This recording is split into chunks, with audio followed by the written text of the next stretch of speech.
Types of supports demonstrated in Revit. Let's go. Open up Revit 2023 and then open up the structural template and then set up your grids like this. So the first thing you're gonna do is go to the level 1, and then we're gonna load in our families. Go to Insert, Load Family, and then Metric Library, UK Contents, and then Structural Columns, Concrete, and then load in the concrete rectangular column. Open. And then we're going to go to structure, place our columns, make sure the height is set to level 2, and then we're going to place them like this. Now, it's going to be 3 types I'm going to demonstrate. So the first one is going to be a roller, the second one is going to be pinned, and then the third one is going to be fixed.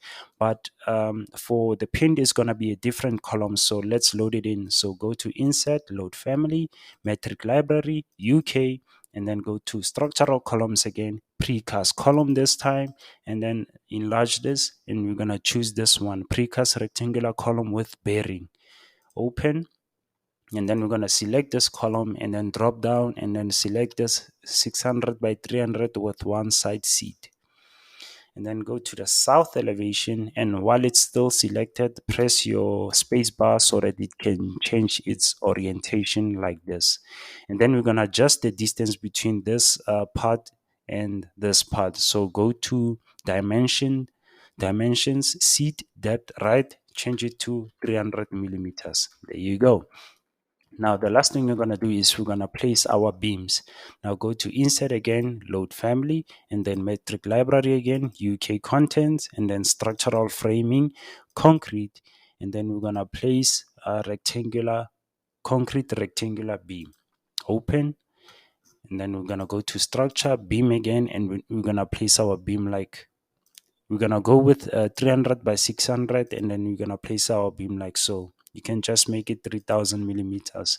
Go to the south elevation, and we're going to reduce the height of this column because the height of this beam is 600. So we're going to select this column, then go to top offset, and then set it the top offset to minus 600 millimeters.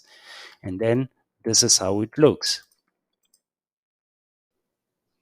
This is how the roller support looks. Now, the next one is going to be our pin support. Go to level 2 again. And for the pin support, we're going to load in our precast beam. So go to Insert, Load Family, and then Metric Library again, UK, and then Structural Framing, and then Precast Concrete. And then we're going to choose this precast rectangular beam. Open. And then we're going to go to structure again, and then beam, and then make sure it's a precast rectangular beam. And then we're going to place it like so. Make sure it's 3000 millimeters. And then go to the south elevation, and as you can see, this is what we have. The height of this beam is 500, so we're going to change the distance from this section to this section to 500. So you're going to select it and then go to dimensions. Under dimensions, seat height, we're going to change it from 450 to 500. And then we're going to select our beam and we're going to drag it like this. This is your pinned support between two concrete elements. Now, the last one is going to be the fixed. The fixed is the most easiest one. So we're going to go back to structural framing and then go to concrete rectangular beam.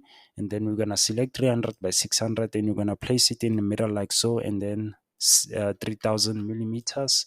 And this is your fixed support. Thank you for watching. Peace.